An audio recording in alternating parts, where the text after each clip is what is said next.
Welcome to the Evolution Studio Works podcast series. Today, our hosts are discussing how and why restaurants fail and how to avoid that outcome. Small establishments often struggle when they lack customer flexibility, fail to offer proper service, or attempt to advertise before their internal processes are polished. Ultimately, a restaurant survives by being adaptable to diners' needs and ensuring every guest experience provides genuine value. Let's join the conversation. Welcome back to the Deep Dive.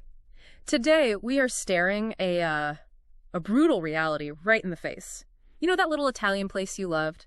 The one that opened maybe 3 months ago, had great garlic knots, and then suddenly, poof, brown paper on the windows, gone. It's a ghost town scenario. It happens far, far more often than people realize. It really does. I mean, the stats we're looking at today paint a pretty grim picture for the hospitality industry. It feels like for every one new restaurant that opens its doors, 2 are quietly closing theirs. That's a churn rate that would absolutely terrify any other industry. Yeah, for sure. If tech startups failed at that rate, Silicon Valley would be a cornfield. And the tragedy is, when we see those papered up windows, we almost always make the wrong assumption. We think the food must have been terrible. The chef lost his touch, or, the lasagna was cold. Exactly. But the research we're looking at suggests that's rarely the main culprit. You can have Michelin star level food, but if the machine behind the kitchen, the operations, the marketing, the psychology, if that's broken, you are doomed. We are unpacking a comprehensive breakdown on exactly why restaurants fail. And I want to start with a concept the authors call the field of dreams fallacy. If you build it, they will come. It's such a romantic idea, isn't it? You just put your heart on a plate and the world beats a path to your door. It is romantic and, well, in business, it's lethal. That era is dead and buried. You can have the best pasta this side of Chicago, but if you are relying solely on word of mouth in today's noise, you're basically setting a timer on your own bankruptcy. So our mission today is to move past the food. We want to unpack the specific do's and don'ts that separate the spots that become neighborhood legends from the ones that just vanish. And we have some really surprising psychology to cover here. Yeah, everything from why bigger portions might actually be killing your brand to the specific math of free samples. But we really have to start with the don't list, because before you can succeed, you have to stop actively driving people away. And there are some specific ways owners do this without even realizing it. There was one story in the research that, honestly, it just frustrated me to read. It's the buffalo wing incident. Ah, the no flats guy, right? Yes. Okay, so picture this. You're a restaurant owner. You're starting to get known for your wings. A guy comes in, a regular, mind you, someone who spends money with you consistently. This is the person you want to clone. The anchor customer, yes. Right. So he orders his usual 10 wings, teriyaki flavor. But he has a specific preference. He wants all flats, no drums. Okay. Just the flats. But this time, the server stops him. Sorry, we can't do only flats anymore. Now, pause for a second. From an operational standpoint, I understand the owner's panic. They're thinking, if I give them all flats, I'm stuck with a bucket of drummies that nobody wants. It's an inventory fear. Sure, I get the math, but listen to how this escalates. The customer is disappointed, obviously. He says, okay, I get it, I'll pay extra, just give me the flats. The restaurant says no. That is the first red flag. The customer is offering to subsidize the inconvenience. It gets worse. The customer says, fine, bring me 2 orders of 10 wings. That's 20 wings. Take the flats out for me, give me those, and you can throw the drummies in the garbage for all I care. I will pay for both orders. That is the moment that breaks my brain. He is literally offering to buy their waste. He's solving their inventory problem with his own wallet. Exactly. And the restaurant still said no. They refused to do it because of a no substitutions policy. And that is the moment they lost him forever. Walked out, never came back, and told everyone he knew about how ridiculous it was. What's so fascinating here is the complete lack of perspective from the owner. They were so obsessed with a rigid rule, the substitutions, that they forgot the core mission, which is valuing the customer's business. When you put no substitutions in big, bold letters on a menu, you aren't just managing your kitchen. You are subtly telling the customer, we care more about our convenience than your experience. It's the my way or the highway approach to hospitality. Precisely. And in a market where I can get wings at 5 other places within a 10-minute drive, I'm going to choose the highway. You have to give people what they want, within reason, especially when they're offering to pay double for it. Speaking of not giving people what they want, let's talk about the outer stock sin. The material makes a huge point about this. If I order a Merlot, do not bring me a Chardonnay and just hope I don't notice. It seems obvious, but it happens constantly. And it's not just wine. It's Diet Coke versus Pepsi. It's the specific pasta dish you're known for. The argument here is that simply saying, sorry about that, is not enough. Is it really that big of a deal, though? I mean, stuff runs out, deliveries get missed. It is a big deal because it breaks the contract. You invited them in with the promise of a certain experience. If you're out of something fundamental, you've broken that contract. You can't just shrug. You have to bridge the gap. So what's the move? You offer a substitute at a discount. Or you bring out some free garlic bread or, a dessert on the house. You have to immediately say, I know this is annoying. Let me make it up to you right now. The analogy they used was great. It's like advertising a sale on coffee to get people in the door and then having zero coffee on the shelves. You've just paid marketing money to get a customer into your store just to make them angry. It's a lose-lose. You lose the sale, and you lose the reputation. Okay, let's pivot to something that I know riles a lot of people up. It's definitely a don't in my book. The tipping culture in self-service places. Oh, this is a massive friction point right now. It's the iPad spin. You know what I mean? You order a bagel, you grab it yourself, you get your own coffee, and then they spin that screen around. And it asks for 15%, 20%, or 25%. And let's be honest, there is a guilt factor there. The cashier is standing right there, staring at you. You feel like a jerk if you hit no tip, but inside, you're fuming. That internal fume is exactly what the restaurant is monetizing, and it's dangerous. The distinction the research draws is very clear. If you are a sit-down restaurant, you need a server. But if I am ordering at a counter, getting my own drinks, picking up my food when a number is called, and clearing my own table, that is not service. So why do they do it? Just to subsidize wages? Essentially, yes. When you ask for a tip in a self-service environment, you're asking the customer to subsidize your payroll for work the customer is doing themselves. It just annoys people. It creates a negative last impression before they even take a bite of the food. It's a hidden tax on the customer's goodwill. Okay, so we've covered how to drive people away, rigid rules, running out of food, and guilt-tripping them for tips. Let's flip the script. Let's talk about the do's. How do you actually get people in the door and keep them? It starts with marketing, but not just generic we exist marketing. It has to be hyper-local. They mentioned a specific radius, right? 3 miles. Focus on a 3-mile radius. It is completely unrealistic to think someone is going to drive 45 minutes for a Tuesday night pizza special unless you're doing something world-changing. You need to own your backyard. And when you do get them in, you need to treat them like you're in Las Vegas. This is one of my favorite insights from this deep dive, the Vegas lesson. Break that down for me, because when I think of Vegas, I think of losing money. Well, think about how the casinos keep you there. If you're a player, they comp you. Free drinks, free rooms, upgraded suites. Right, because they want you to keep playing. Exactly. It builds an irrational loyalty. You feel special. You feel like a high roller, even if you're down $100. Yeah. You feel like you're winning because you got a free gin and tonic. So how does a pizza place do that? Doesn't giving away food hurt the bottom line? This is where the math is so counterintuitive. Let's say you have a frequent customer. You just give them something. Hey, thanks for coming in again. Here's a side of onion rings on the house. Onion rings cost the owner, what, 50 cents? Maybe. But the value to the customer is $5, and the emotional value is priceless. The owner should be walking around, shaking hands, and handing out business cards that say, good for one free small pizza next week. That business card idea is smart because it guarantees a return visit. But I can hear owners screaming, I can't afford to give away pizzas. You can't afford not to. If that free small pizza costs you $2 in dough and cheese, but it locks in a customer who spends $2,000 a year with you, that is the best marketing ROI you will ever see. It shifts the dynamic from a transaction to a relationship. I love that. It's playing the long game. And speaking of relationships, there was a really smart bit about charity.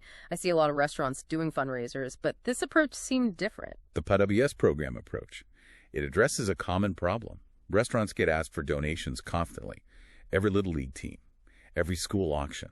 It could drain the bank account. So how do you support the community without going broke? You facilitate the giving rather than funding it. You sell paper paw prints to customers for $1. They write their name on it. You tape it to a wall of honor. The money goes to the animal shelter. So the restaurant gets the credit for being community-minded. And the social media exposure when they present the big check. But the funding came from the community itself. It aligns you with local values without destroying your operating capital. Okay, let's get into the nitty-gritty of operations. the when to open debate. This one actually surprised me. I always thought closing on Sundays was kind of a noble family time move. You know, the Chick-fil-A model. It works for Chick-fil-A because they are a massive brand with a specific cultural stance. But for a local mom and pop, the data argues strongly against closing on Sundays. Why? Is Sunday really that big of a dining day? It is for specific foods. Think about it. Football. If you sell pizza, wings, or burgers, Sunday is a goldmine. Between the NFL season and the Super Bowl, if you are closed on Sundays, you are leaving a massive percentage of your annual revenue on the table. And everyone needs a day off. True. But the strategic move is to close on Monday. Statistically, Monday is the slowest dining day of the week. If you need a day off, do it when nobody is trying to order. And there's a risk to being closed Sunday, right? Beyond just lost money. The risk of infidelity. If I want wings on Sunday for the game and you're closed, I'm calling your competitor. And if your competitor's wings are actually pretty good, I might not call you back on Tuesday. You've forced me to sample the competition. That makes sense. Don't give them a reason to stray. Now, I want to challenge you on this next point. The soggy sub theory. Portion control. The recommendation here is that on special days, you should actually cut the portion size by 25%. Now, as a customer, if I order the special and I get a smaller plate, I'm going to feel ripped off. How is that a good strategy? It feels risky, I agree. But you have to look at the physics of the refrigerator. We have this bigger is better mentality in America. We want huge portions, so we eat half and we take the rest home. The dreaded leftovers. Exactly. Take a ham and cheese sub. It's got mayo, oil, lettuce, tomato. You put that in a styrofoam container in the fridge. 2 days later, you open it up. What do you have? A soggy, wilting mess. The bread is wet. It's gross. And that soggy mess is the last memory you have of that restaurant's food. The argument is that a smaller, fresh meal that is finished in one sitting, while it is hot and perfect, is a superior experience to a massive meal that degrades into garbage. So you're saying I'm actually protecting the customer from a bad experience by giving them slightly less food? Yes. And because it's a special with a lower price, the smaller portion is justified financially. You avoid the leftover letdown. I suppose that makes sense, though. You'd really have to message it, right? So people don't think you're just being stingy. Speaking of taking food home, though, I love the call for nostalgia in packaging. The doggy bag. Yes. Literally a bag with a dog on it. When was the last time you saw one of those? It's been decades. Everyone uses generic white styrofoam or plastic now. Yeah. But that's the point. Be memorable. If you hand over a vintage-style doggy bag with a cartoon pup on it, people talk about it, they post it on Instagram. It's cheap marketing that sticks in the mind. Let's move to retention. We've got them in the door. We haven't scared them away. How do we keep them hooked? There was a math breakdown involving Philly cheesesteaks that I found really interesting. This is the math of sampling. So let's say you're a pizza place, but you want to start selling subs. You have this amazing Philly cheesesteak, but nobody knows about it. They just come in for the pepperoni slices. Right. Creatures of habit. So the strategy is aggressive sampling. You make a couple of sandwiches, cut them into bite-sized pieces, and just walk around the dining room. Hey, try this. It's our new steak sandwich. Everyone loves free food. About 60% will try it. But here is the ROI, the return on investment. In one case study, spending about $5 on the ingredients for those sample sandwiches resulted in selling 12 full sandwiches immediately to those customers to take home. So $5 turned into $150 instantly? Instantly. And yet so many owners see that $5 as a loss. They see it as giving away product. You have to shift the mindset to see it as a marketing acquisition cost. Another retention tool they mentioned is data. But not just give me your email, you need to ask for the birthdays. And specifically, the kids' birthdays. Why the kids? Because parents are the gatekeepers of the dining budget. And parents love it when their kids are treated well. If you send an email a week before little Johnny's birthday saying, come in for a free sundae, they are coming. And they are bringing the whole family and grandma. They are buying pizzas and drinks. And then, if you're smart, you take a picture of the kid with the sundae. Post it on social media, with permission, of course. And now you have social proof that your restaurant is a family-friendly, celebratory place. It's organic, it feels good, and it drives revenue. But all of this marketing falls apart if you don't have consistency. There's a tragic story about a breakfast place in the notes. This one is a cautionary tale. A breakfast spot, successful for 20 years. Family-owned, knew everyone's name. They sold it to a couple with no experience. Yet it tanked fast. Died in 6 months. And the reason wasn't a scandal. It was the sausage. Your sausage. The original owners used chunks of sausage in the gravy. The new owners switched to sliced sausage because it was easier to prep. Easier is such a trap word in this industry. It is. Customers notice. They might not complain to your face, but they notice the texture is different, the flavor profile changes, and they just stop coming. The original owner actually bought the place back eventually, but it took him a full year to earn the trust back. That's the thing. Trust takes years to build and seconds to break. Especially with food. It's intimate. We put it in our bodies. If I trust your lasagna and you change the sauce to save a nickel, I feel betrayed. One last point on the do list before we wrap up. Location. We hear location, location, location all the time.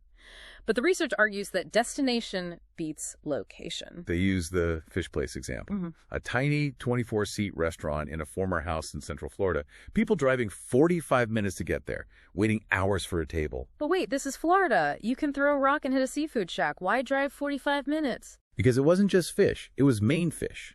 Authentic, northern-style, cold-water seafood. They weren't competing with the local shacks. They were offering an escape to New England. So differentiation is key. Exactly. If your value proposition is unique enough, if you have the best specific thing, people will find you. You don't need to be on the busiest corner if your product is undeniable. So let's bring this all home. The research ends with a scenario that plays out in pretty much every household, every night. The daily dilemma. What do you want for dinner? I don't know. What do you want? It is the universal conversation, and the restaurant's only job is to be on the mental list of answers to that question. You need to be in the rotation. And to get there, you have to pass the ultimate test. The authors pose a final question that every restaurant owner needs to look in the mirror and answer honestly. Would I want to eat here? It sounds simple, but it requires a kind of ego death. You have to step outside yourself. If you looked at your own menu, your own prices, your own service, and your own soggy leftovers, would you truly choose your place over the competition? It's tough to answer. It is. But if the answer is no, or even maybe, you have work to do. It's a powerful question for owners, but I think for us as diners, it's going to change how we look at restaurants too. Next time you're out, look for the doggy bags, look for the business cards, and see if they let you order the flats. And if they don't? Good. Well, maybe don't offer to buy the drummies for the garbage. Just find a place that appreciates you. Words to live by. Thanks for listening to this deep dive. Go support your local spots. The good ones, anyway. And we'll see you next time.